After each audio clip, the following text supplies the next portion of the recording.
Science fiction often relies on spectacle to carry its ideas, but two films show that the genre works best when it uses transformation as a lens for examining human behavior. The Fly from 1986 and District 9 approach this from different directions. One focuses on the collapse of an individual body, while the other critiques the large systems that define and exploit groups. A comparison allows us to see how each film frames monstrosity as something that emerges from human choices rather than from external forces. The Fly is frequently misread as a simple exercise in body horror. This ignores the narrative's underlying structure. The transformation of Seth Brundle is not a punishment imposed from outside. It is the logical result of his arrogance about scientific progress and his belief that personal ambition overrides caution. The physical disintegration is disturbing, but the emotional deterioration is the real subject. Cronenberg treats the body as a record of choices, and Brundle's loss of agency mirrors the consequences of unchecked ego.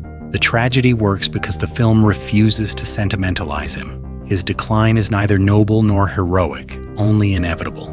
District 9 examines a different type of transformation. Wikus begins as a petty bureaucrat whose actions are shaped by institutional norms.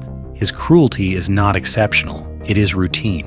When he begins to change physically into a member of the alien group he previously mistreated, the shift exposes his former behavior rather than creating something new. The film's critique is blunt. Prejudice is stable and requires no dramatic catalyst to sustain itself. Wikus's panic over losing his social position and bodily identity reveals that his commitments were always shallow. His transformation only strips him of the distance he once used to justify his actions. Although the films differ in tone, each treats monstrosity as an extension of values rather than as a biological anomaly. In The Fly, the collapse of Brundle's body reflects the collapse of his self-control and judgment. The horror lies in watching a man rationalize his own worsening state while insisting he is evolving.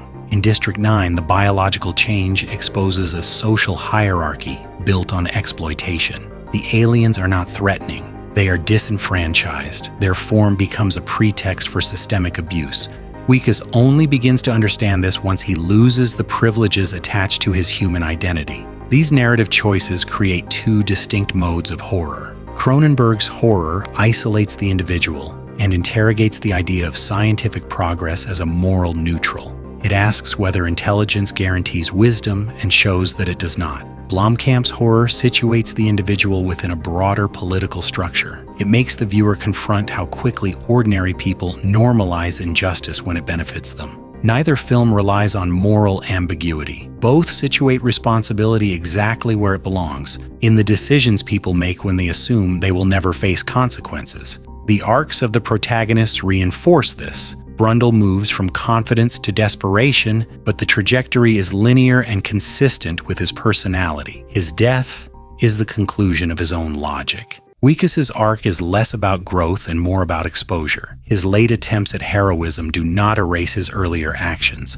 They only highlight how self-interest drives him at every stage. The films resist the temptation to frame their protagonists as misunderstood. They are responsible for what happens to them. The larger theme connecting the films is simple. The shape of a body does not determine moral standing. In both stories, the so-called monsters behave with more clarity or empathy than the humans who fear them. Brundle is horrific only once he abandons human relationships. The aliens in District 9 behave more ethically than the corporation exploiting them. The viewer is pushed to recognize a consistent pattern. Monstrosity emerges from the erosion of empathy, not from biology. Taken together, these films demonstrate that transformation in science fiction works best when it strips away illusions rather than constructing metaphors that protect the audience.